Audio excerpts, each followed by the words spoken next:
been a while. Last time you saw me, I had a mustache, a missing tooth. And you were trying to make a skid pan. I was trying to make a skid pan. It's been a minute. Is the skid pan done? Everyone wants to know. Skid pan's not done. Okay. A lot of things have been in the work though. I've been scraping together a little bit extra cash for a new project because nothing says progress like a yard full of projects. What I'd like to do today is introduce you to my new 80 series, new to me. It's from 1994. What's that face for?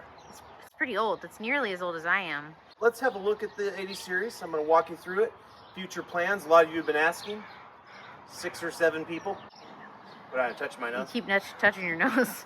That's actually some common. People use a lot of cocaine. You doing cocaine? Is that why you got so much energy? Nature's cocaine. Allergies. After a lot of searching on Facebook Marketplace, I located this Toyota FZJ80 in Newbury Park, California. The reason I was able to acquire it, financially speaking, was there's a bit of assembly that's required. Of course. The engine's been rebuilt, and the head has been rebuilt by none other than Mudrack. Excellent company. The assembly process, though, if you can't tell, I can't. Is not quite complete. Well, this front part is a radiator, right? There'd be a radiator right here. Okay. Good points for me. There'd be some hoses. I know somewhere in here there's a pesky heater hose because I had one of those blow out on my old 1994 FZJ80. It's got the cool sleeve bumper, no winch, but I'm going to put one in there.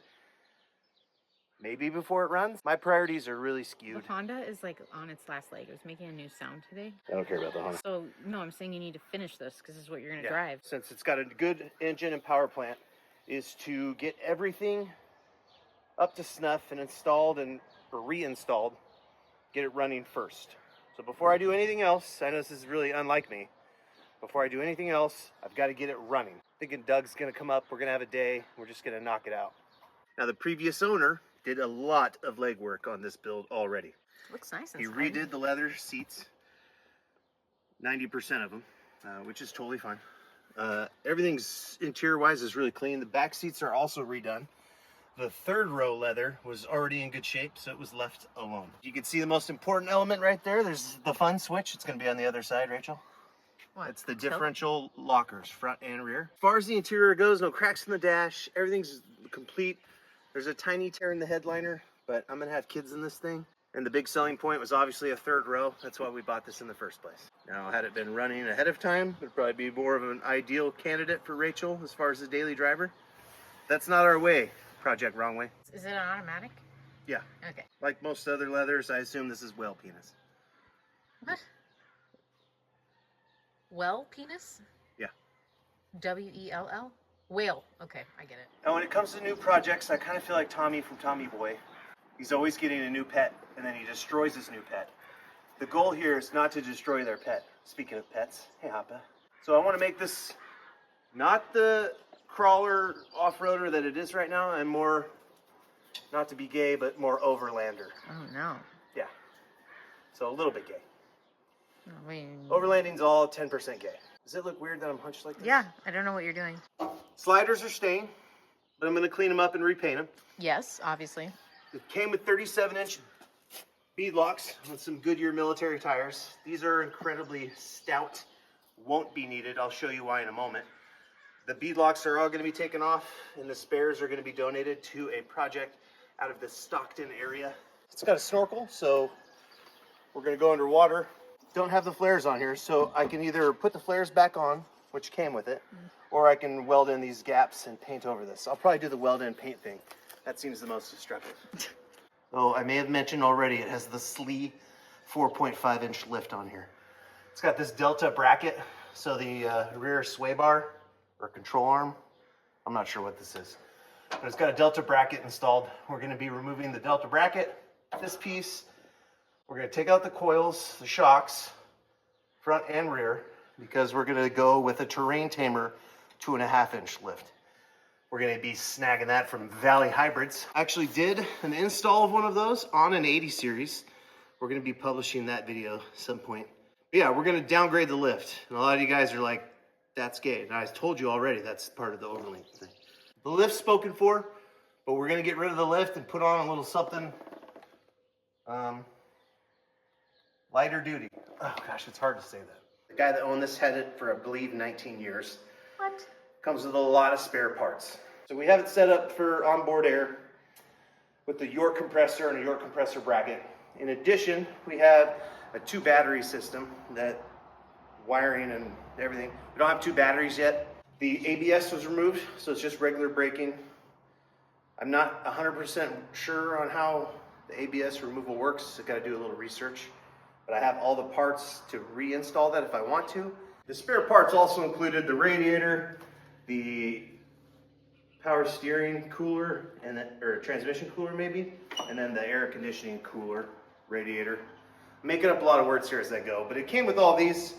Probably gonna get a new radiator from Toyota, cover my bases there. Gonna get Toyota hoses and belts, either that or Train Tamer. Be reaching out for George at Valley Hybrids for most of that stuff. We got a lot of spare parts though. We got our drive shaft and the seat backs. Those are the 10% that's left to finish on the leather seats. I still have to do the backs, so it'll be kind of fun to get into the upholstery gig. Leathering, do some leathering. Really get your hands on that whale pea nest. A while back, I knew I was getting an 80 series, and depending on which one I was gonna go with, I wanted to stick with the 33-inch tire, narrow, and I really like Nomad wheels. So in anticipation for buying one, I went ahead and jumped the gun and bought wheels and tires for it before I even had it. Yeah. Meanwhile, Yeah. our other vehicles all needed tires. Yeah, every vehicle I own except for my the Land ones Cruisers. that we actually drive on a daily basis need tires. All my Land Cruisers have new tires. Everything we drive and it's actually reliable don't have new tires. Yeah.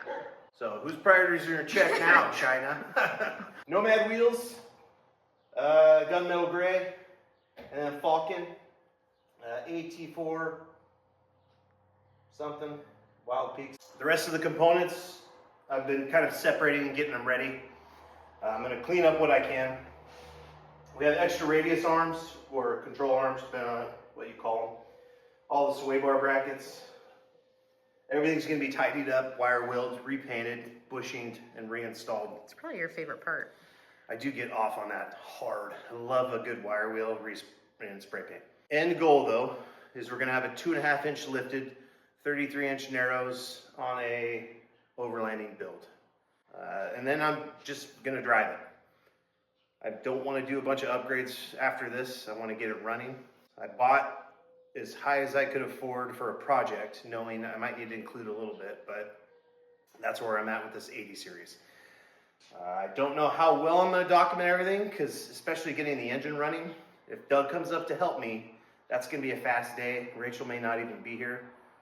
Hopefully post some clips and whatnot, but it won't be something where it's like an instructional video. Absolutely feel overwhelmed, especially once you start unloading everything. I was like, holy shit, what have I done?